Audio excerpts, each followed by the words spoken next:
Hey, what is going on, guys? Welcome back to another video. We are continuing with Ultimate Spider-Man, which I haven't touched on in a while. So if you want to skip ahead to the most recent issue, there will be a timestamp in the video, and you can just go to that. For those of you who haven't been reading Ultimate Spider-Man and want a little bit of a recap for what's been happening since I stopped doing videos on this, there are really only a couple key things that I want to note here. For one thing, one issue was solely dedicated to Ben and Jonah, as they spent both day and night digging into Wilson Fisk, going thoroughly through his case, through his financials, through his records, trying to track the money and see everything that he did. They eventually found out through the paperwork that was filed about how he sold the Stark Company to Harry and Gwen, like we saw in Harry's backstory. When they saw the amount and saw that it was sold for strikingly low, way lower than it was actually worth, they decided to look into it by confronting Gwen herself. Gwen obviously dismissed their accusations and then told Harry what had happened. Harry then confronted them and then revealed that he was Green Goblin. And luckily, before anything bad had to happen, Ben and Jonah were actually able to calm him down and let them know that they were on the same side. They just wanted to know what happened. Because of this, Harry felt more comfortable telling them about the Maker, finally letting them in. Everything that him, Otto, and Gwen had found in the defunct Stark Vault was shared with Ben and Jonah. And now, with both Ben and Jonah knowing the entire picture, everything about the Maker's Council, and about how Wilson Fisk works for Captain Britain, who works for the Maker, they were able to put a story together, an expose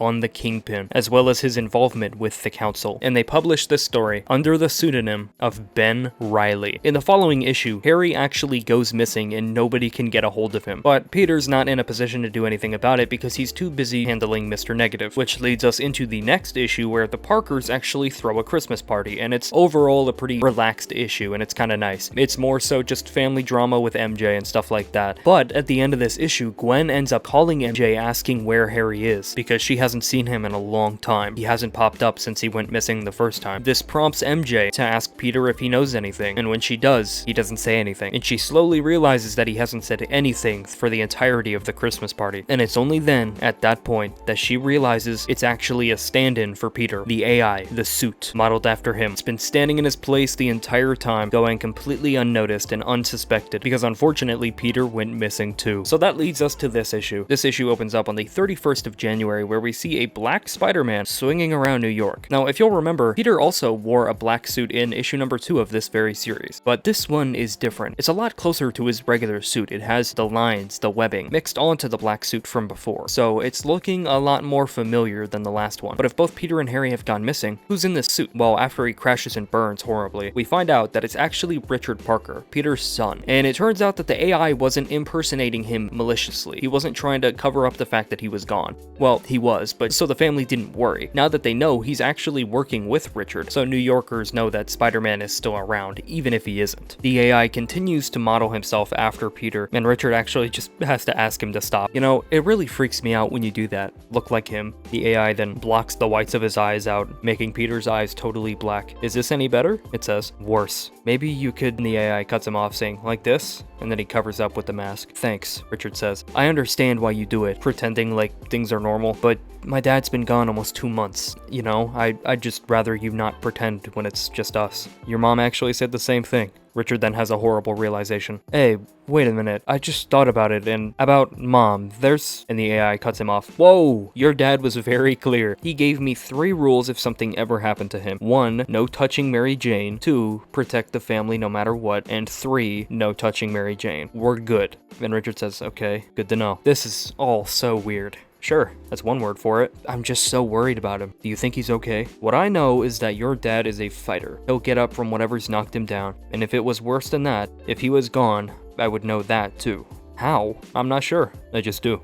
So you can sense him. I don't understand it, but yeah, kinda. Well, then why don't you use that to find him? Doesn't really work that way, kiddo. Richard then suits back up, overlooking the city, and sighs, saying, where are you, Dad? We then cut to a brand new location that we've never seen before, called the Kingdom of the Mole Man, which is below Staten Island, where Mole Man and Kraven are actually meeting. How long have you had them? Mole Man asks. Long enough to break them, drug them, beat them, and learn everything about them. I tell you, my friend, I anticipate this being my greatest hunt yet. You know, the boss isn't gonna like this, right? If you want to do your own thing, fine. But this is you dragging me into your your schemes, making me part of your plans. That makes me complicit in your acts. Such a minor sin for such a major act, Kraven answers. I am a true predator, not some recreational hunter. And we start to see just how many wild variations of creatures are in this land. 4-armed gorillas, dinosaurs, and so much more. Kraven continues, there must be real risk. The prey must be free in the environment, not just to my advantage. This place truly is a testing ground. It's perfection. Mysterio then shows up out of the blue. Well, I see neither of you were paying attention to Kingpin when he spoke, because he was very clear that whatever we have is his. Kraven and Mole Man start bickering with each other. I told you we were to meet in secret. Oh please, this was not my doing. I didn't invite him. Are you accusing me of doing so? Did you? Stop fighting. This is not on either of you. I simply come and go as I please. I hope you're not trying to go over my head to Kingpin and stop me. Now where's the fun in that? Mysterio says. No. What I want is to see them. And he turns to Mole Man. Don't you? To which Mole Man replies, yes. And with a smile, Kraven leads them. Very well, comrades. Follow me.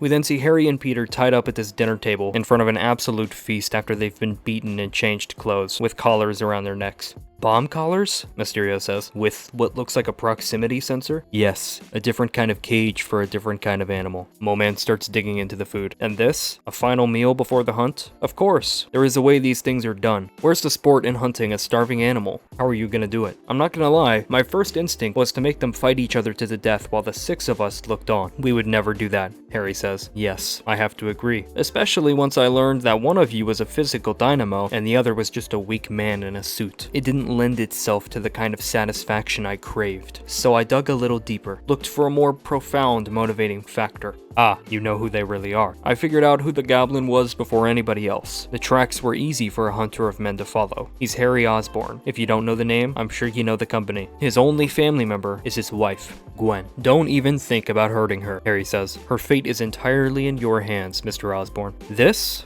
is Peter. Peter Parker with his perfect wife, Mary Jane, and his perfect children, Richard and Mary. You know, facts about a person do not reveal who they truly are inside. I agree, Kraven says. That's the point of the hunt, to reveal the prey as they truly are. He then turns to Peter and Harry. You will play my game. You will run, and I will hunt. Because if you die, so does your family. That's the game. But if you can kill me, then you and your loved ones are safe. Mole Man then interjects. So we're supposed to believe that the great Kraven the Hunter is going to go out of his way to hunt 2 of the Kingpin's greatest enemies alone? Yes, I will, he says. Then you can have my jungle, but only if you entertain me. How about a wager? Sounds wonderful, Kraven says. Shall we eat? One final meal, as my comrade put it? I don't want your food, Harry says. Let's just get on with it. And what about you, Peter? You've said nothing. Don't you have anything you want to say? Any, how should I put it, final words? And Peter says nothing, just looking on at him with pure hatred. Ah, I see you, hero. I see what you are. So why wait? I give you the hunt, he says, pushing a button under the table and taking the floor out from underneath both of them, tied in their chairs. They descend into the savage land, parachutes ejecting from the chairs, landing both of them in the trees before they break out. Luckily for Peter, this is rather easy, and he's able to catch Harry on his way down. So now they're on the ground, but suddenly their collars have begun to beep. Harry grabs his collar, trying to break it, saying, "Oh God, I can't get it off, And suddenly he stops, and they click, unhooking from their necks. Huh? Peter says, and we can hear Kraven from inside the speaker. It's good joke, no? And that sinking feeling in the pit of your stomach? Get used to it. But do not worry about bombs. I would never rob myself of the pleasure of looking you in the eyes, deep into your soul, before I can claim my prize. Personal, close enough to smell your blood. But that fear of your end, just looming, that is real. You have 3 hours to prepare yourselves, and then I am coming for you. And with this, Peter and Harry start to run, looking for any way out that they can. So, what's the plan? When we were falling, I could see that we were pretty much going to land dead center of the jungle. I think our best plan right now is to head in a straight line, find the edge, and then figure out some way back to the surface. Harry grabs his wrist. Wait, what about Kraven? How are we gonna deal with him? Hopefully we can evade him and get out of here without him even noticing. Harry, we have to get back home. I can't worry about anything but that right now. He knows about our families, which is why we should try to end this here. I don't have my suit, so I'm the most vulnerable here. But Peter, Harry, wait. something's... and his spidey sense starts to go off. And just then he sees a dinosaur charging directly at them from right behind Harry. "Look out!" And he grabs the dinosaur, lifting his jaws apart, his hands directly into the teeth in its mouth, causing him to bleed as he holds it back. The dinosaur then lunges back and roars at him. He punches it across the face, over and over and over again, until the dinosaur is knocked out. Peter Parker knocked out a dinosaur. Harry looks on, saying, "Well, I suddenly feel better about us making it out of the jungle. Are you okay?" "I'm fine, but Harry!" And then more appear behind him. "Oh God," Harry says, just looking around, frozen. "Do not move." Back with Richard and the AI, it's almost midnight, and he's still swinging around the city just looking for him. The AI speaks to him. "I gotta say, kiddo, that was pretty impressive back there." "Says you. Now that it's over, I'm kinda shaking." "That's a completely natural reaction to the adrenaline in your body. Take a deep breath. Mom and Dad would be so furious if they found out I could have gotten hurt. It was a petty criminal, Richard. You were never in any real danger, and if you had frozen up or stumbled, I would have stepped in." "Okay, but Mom and Dad would still be mad." The AI hesitates and says, "Probably, but we'll deal with that if it becomes a problem." It was pretty cool. And just at this moment of heightened self-esteem, someone launches a razor blade directly at his webline, cutting him off and sending him plummeting onto the roof of a building. Now, who was this? Well, it actually turns out that it was Felicia Hardy, coming after Spider-Man for revenge for her father, the original Black Cat. "I have some bad news for you, Spider-Man," she says. "Supervillain?" Richard says to the AI. "It appears so." "Oh man, not good. I believe you knew my father, the Black Cat. Well, I'm the new one." And right there at this crucial point of Richard being in danger, the issue ends. So let me know if you guys want me to cover the next one in the comments down below. I'm trying to get back into covering Ultimate Spider-Man regularly because I've been so inactive on this channel. I'm sorry. Thank you for being patient. And I promise Gargoyle of Gotham is coming soon because the 3rd issue came out in December. So I'm working on it right now. It's coming. Leave a like on this video if you want that. But yeah, thank you all for watching. That is the video.